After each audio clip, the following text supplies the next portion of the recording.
बिस्मिल्लाहिर्रहमानिर्रहीम अस्सलामु अलैकुम रहमतुल्लाह। सुप्रीम कोर्ट ऑफ पाकिस्तान से मिलिट्री कोर्ट्स के हवाले से बहुत अहम तरीन फैसला सामने आया है और इसमें इमरान खान के लिए खुशखबरी भी शामिल है। जनरल आसिम मुनीर जब अमेरिका के दौरे पर मौजूद हैं, वहाँ पर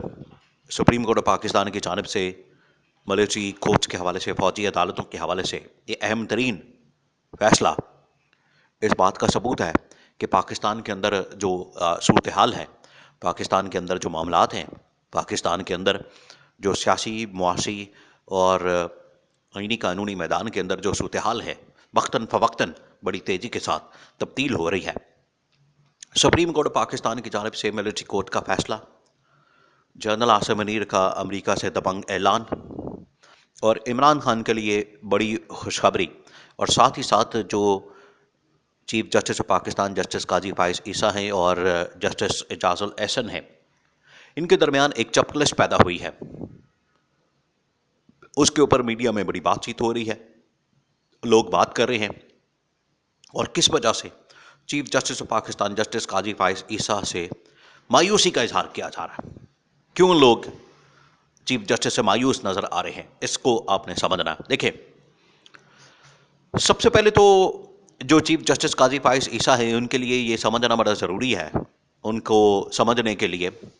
कि जस्टिस काजी फाइज ईसा ने हमेशा आइन और कानून की बालादस्ती के लिए, हुक्मरानी के लिए और आइन और कानून के मुताबिक काम करने के लिए, आइन और कानून को हमेशा सामने रखते हुए फैसले करने का पहले तो बड़ा जिक्र किया। पहले तो उनकी जानिब से बड़ी बातें की जाती थी, लेकिन चीफ जस्टिस बनने के बाद शायद वो इन तमाम की तमाम बातों को भूल गए। अब उनकी जानिब से जो 2-3 बड़े केसेस लगाए गए चीफ जस्टिस की जानिब से, उसमें पहला जो केस था प्रैक्टिस एंड प्रोसीजर बिल का, उसमें भी उनकी जानिब से फैसला अजीब व गरीब सामने आया। दूसरा, और उसको लाइव नशर भी किया गया बराह रास्त। दूसरा जो बड़ा केस अब लगा है वो है, उससे पहले सुप्रीम कोर्ट से मिलिट्री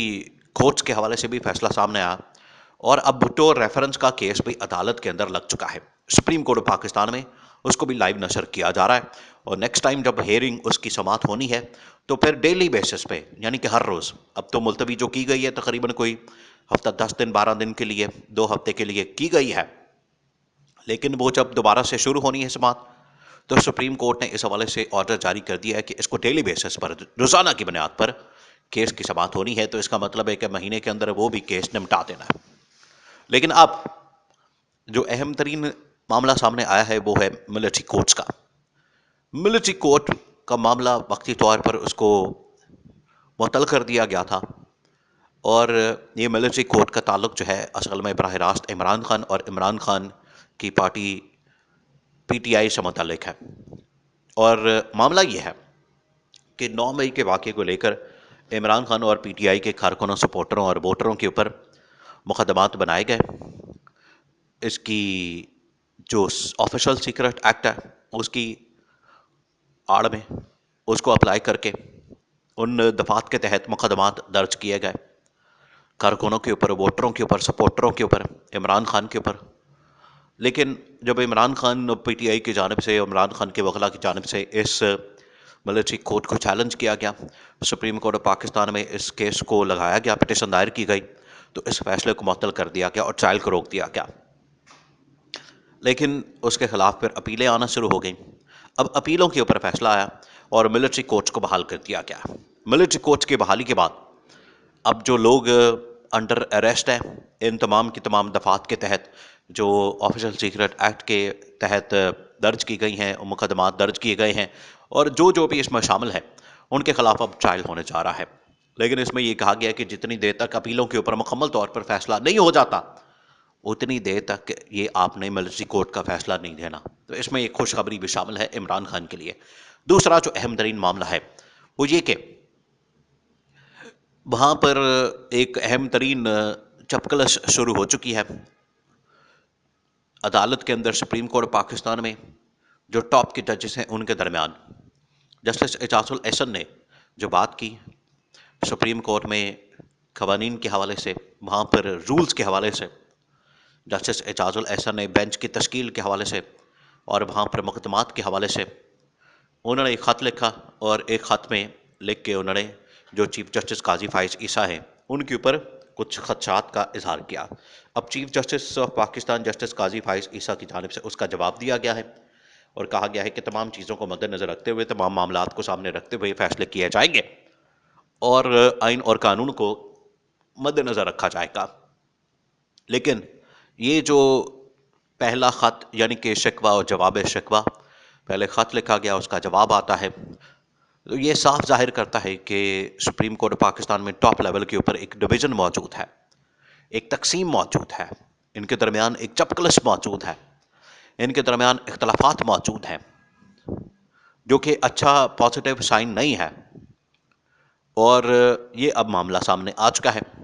तो chief justice of Pakistan justice Qazi Faez Isa के ऊपर अब ये बड़ी जिम्मेदारी आयद होती है, क्योंकि यहाँ पर एक ये भी खबर फैलाई गई, उसका चर्चा किया गया कि काजी फाइज ईसा को शायद एक्सटेंशन देने के हवाले से नून लीग के अंदर कोई सोच पाई जाती है ताकि जस्टिस एजाजुल एहसन का रास्ता रोका जा सके। और जस्टिस एजाजुल एहसन को आज भी पब्लिक में नवाज शरीफ तनकीद का निशाना बना रहे हैं और जस्टिस एजाजुल एहसन को टारगेट कर रहे हैं। जस्टिस एजाजुल एहसन के ऊपर मुसलसल हमलावर होते हैं। अब ये जो बातें पब्लिक के अंदर बराह रास्त खिताबों के अंदर पब्लिक में आके, मीडिया के अंदर आके बात की जाती है, तो इसका मतलब कि वहाँ पर जो डिवीज़न है, वहाँ पर जो तकसीम है, उसके पीछे कुछ और कुव्वतें कार फरमा है। लेकिन जो सूरत हाल है पाकिस्तान की सियासी, वो पहले ही अदम इस्तेहकाम का शिकार है। उधर से जो मुआशी सूरत हाल है, उधर भी आपको अदम इस्तेहकाम नज़र आता है। तीसरी जानिब जो पाकिस्तान के अंदर आइनी कानूनी मैदान में ये सूरत हाल जो डेवलप हो रही है,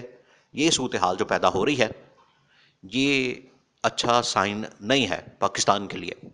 क्योंकि आपने यहाँ पर इस्तेहकाम को पैदा करना है, इस्तेहकाम को लाना है ताकि यहाँ पर मसाइल हल किए जा सकें, मामलात को बेहतर किया जा सके, बजाय इसके के इनको ख़राब करके, यहाँ पर मज़ीद इख्तलाफात को पैदा करके,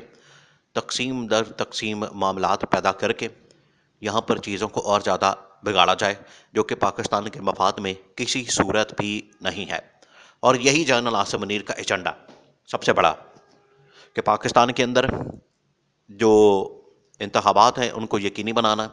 मुल्क के अंदर सियासी इस्तेहकाम के लिए, मुआशी इस्तेहकाम के लिए जो एफ़र्ट हैं वो करनी है और उनको जारी रखना है, और किसी सूरत भी पाकिस्तान को डिट्रैक्ट नहीं होने देना। ये अवलीन तरजीहात में जनरल आसिम मुनीर की शामिल है और पूरी इस्टेब्लिशमेंट का फैसला है।